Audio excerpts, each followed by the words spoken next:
Hello everybody. If you want to read all the stories in full, please go to www.steveuk.blog. Thank you. Short story 605, The Last Client, Intermediate. The city was awash of orange and grey light as Arthur locked the main doors of the gallery. A quiet calm settled in. His shift was almost over, and soon he would be heading home. He worked as a security guard, alone in the Modern Art Museum from dusk until dawn. Tonight, the only sound was the distant hum of the ventilation system. He began his final patrol, walking slowly past the silent, colourful paintings. Everything was perfect.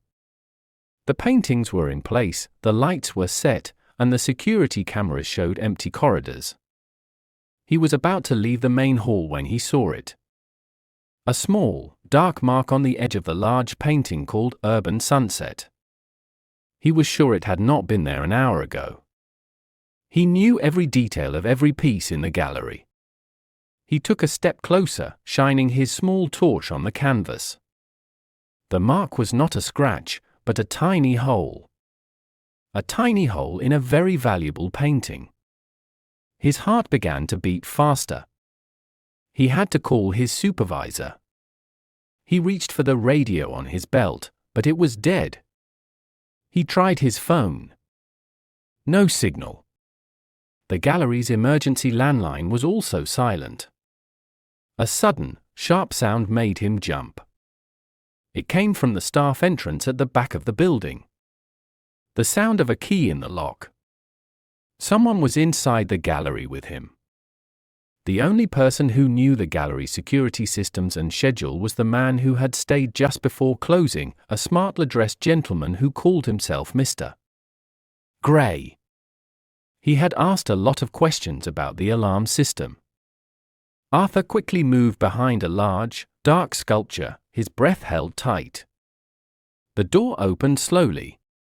A man in a dark suit walked in, followed by Mr. Gray. They were not here for the Urban Sunset painting. The man with the suit walked towards a different painting, a small, unremarkable one hanging in a dark corner. He took a small device from his pocket. He held it against the painting's frame. A piece of the frame slid back, revealing a small flash drive.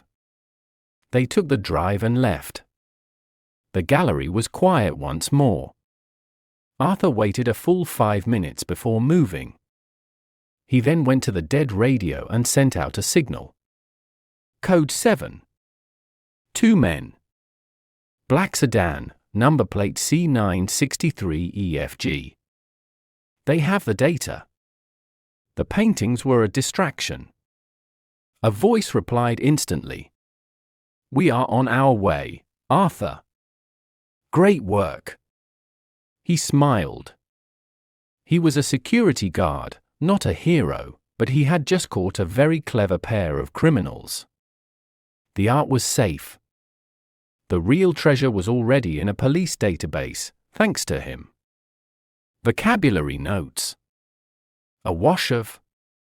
This phrase describes a large, often soft, covering of something, like light or color.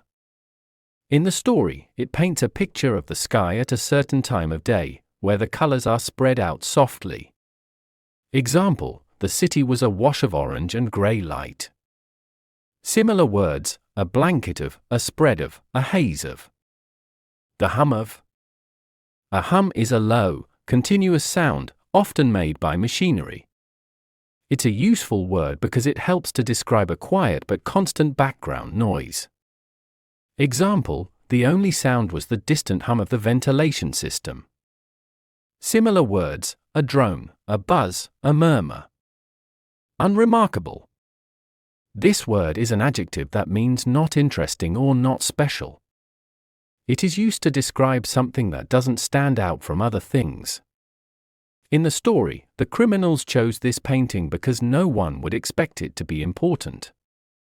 Example, a small, unremarkable one hanging in a dark corner. Similar words, ordinary, plain, typical, average. Valuable. This adjective means something is worth a lot of money or is very important or useful. In the story, the urban sunset painting is described as valuable, which is why Arthur is so worried when he sees the hole in it. Example, a tiny hole in a very valuable painting. Similar words, precious, costly, expensive. A distraction. A distraction is something that takes your attention away from what you are doing or what is happening. In the story, the damaged painting was used to make Arthur look at the wrong thing while the real crime was taking place. Example, the paintings were a distraction. Similar words, a diversion, a smoke screen. Story written by Gemini Pro AI. Image created by AI Magics. To read all the stories in full, please go to www.steveuk.blog. Thank you. CC Music, Drifting at 432 Hz, Unicorn Heads. All right, today we're putting on our detective hats. We're going to dive into this great little short story called The Last Client. And we're not just going to read it, oh no. We're going to pull it apart piece by piece to figure out exactly how the writer builds this amazing world of suspense and surprise. Ready? Let's get into it. So right from that very first line, you're in it, right? You can almost see that fading light. Feel the city getting quiet. That's not just a description, you know? It's a whole mood. And that mood, it's the foundation for literally everything that's about to go down. And this is really the core of what we're doing today. We're going to see how super simple language isn't just used to tell you a story. It's used to build a puzzle right there for you, the reader. So we'll be looking at things like word choice, pacing, and of course, the incredible art of misdirection. Okay, part 1, setting the scene. So how do you build atmosphere with just a few simple words? Well, a great story doesn't just, happen out of nowhere. It unfolds. And that very first step is all about creating an atmosphere so strong you feel like you're right there in the room. So the author kicks things off with this really beautiful phrase, a wash of. Now think about that. It's not just saying, hey, this guy has colors. No, it's painting this picture of them all blending together, super softly, kind of like watercolor on paper. And right away, bam, you get this feeling of calm and quiet. And that phrase, that one little phrase, establishes the whole scene as peaceful, almost sleepy. It is the classic calm before the storm. And that's a totally deliberate choice, right? It's meant to make the tension that's coming later feel even more jarring. Okay, so that's the sight. But what about the sound? See, the author doesn't just say, it was quiet. That's boring. Instead, they give us a really specific sound, a hum. This isn't true silence, is it? It's the sound of silence. You know that low, constant noise you only ever notice when everything else is completely, totally still? And that one detail? Man, it is so effective. It just highlights how isolated Arthur is in this kind of sealed-off world. So the stage is perfectly set. It's quiet. It's calm. It's secure. Or so we think. Now, let's see how all that calm gets completely shattered. All right, part 2, a crack in the canvas. How does a tiny detail create huge suspense? Well, think about it. Every great mystery starts with one single, tiny detail that's just out of place. This is the moment the story's engine really fires up. It's the first crack in that perfect facade. And there it is, a tiny hole. I mean, it's not some loud noise or a big dramatic entrance, right? It's just something small, something you could almost miss. But in this perfectly controlled, quiet environment, that tiny little imperfection is a massive red flag. So why does this little hole matter so much? Well, it all comes down to one word, valuable. The author makes absolutely sure we know the stakes are high here. This isn't just any painting, it's an expensive, super important one. And that's the phrase that makes Arthur's heart start to pound. And ours too, right? It's that combination of tiny and valuable that creates instant conflict. A tiny little action could have huge consequences. And just like that, the suspense starts to ratchet up. And now, just watch how the author strips away Arthur's sense of security, one thing at a time. It's so methodical. First, his lifelines are cut, one by one. The radio, dead. His phone, no signal. The emergency landline is just silent. Suddenly, he's completely isolated. And then, the final blow. the sound of a key turning in the lock. The threat isn't just outside anymore, it's inside with him. Okay, part 3, the art of distraction. This is all about looking one way while the real crime happens somewhere else. And this, my friends, is where the story gets really clever. See, the author has made us and Arthur focus so intensely on one thing, that damaged painting. But that's just a classic magician's trick, isn't it? It's called misdirection. So, what exactly is a distraction? It's basically a deliberate tool used to manipulate your focus. In a story, it's what the writer wants you to think is important, so you completely miss what's actually important. And believe me, The Last Client uses this trick absolutely brilliantly. Check this out. The bait is the big, obvious, valuable painting with the hole in it. It's practically screaming, "Look at me," right? But the real target? Well, it's the total opposite.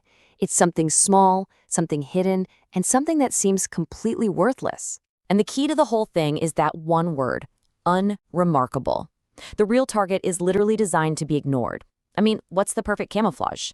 Hiding in plain sight by being completely and utterly ordinary. Its very ordinariness becomes its greatest strength. It's just masterful planning by the criminals.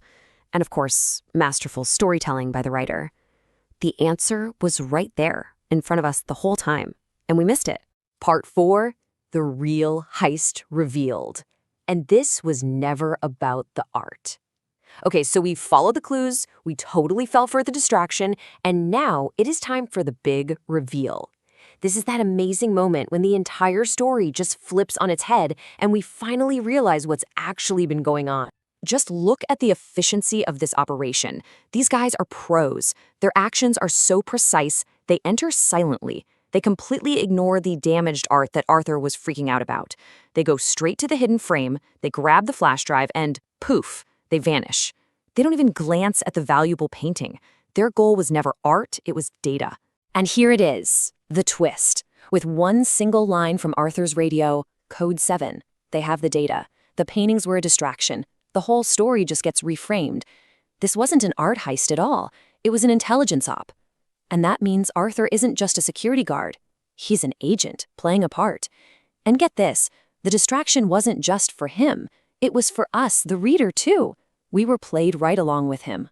Okay, part 5, lessons from The Last Client. Let's talk about the key techniques from the writer's toolkit. So we've deconstructed the whole story, we've seen all the moving parts and how it works. Now let's just pull back for a second and summarize the key storytelling tools the author used to build such an effective little mystery. And what's so cool is how these 4 techniques really build on each other.